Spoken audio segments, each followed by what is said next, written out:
जयराम जी एक बड़ी खबर देवगढ़ आई रही है जटे की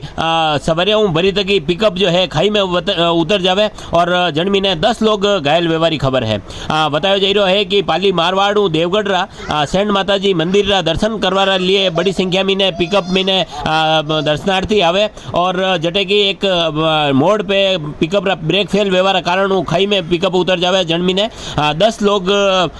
घायल हो गया है। सूचना मिलवा पे पुलिस बटे मौका पे पहुंची है और घायला ने देवगढ़ हॉस्पिटल में पहुंचाया गया है। मैं आपने बताऊं कि थोड़ा दिन पहले भी अटे एक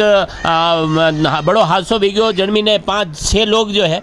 मौका पे बनारी मौत हो जावे और अनिरा बाद में आज यो और बड़ो एक हादसो सामने आई रहो है।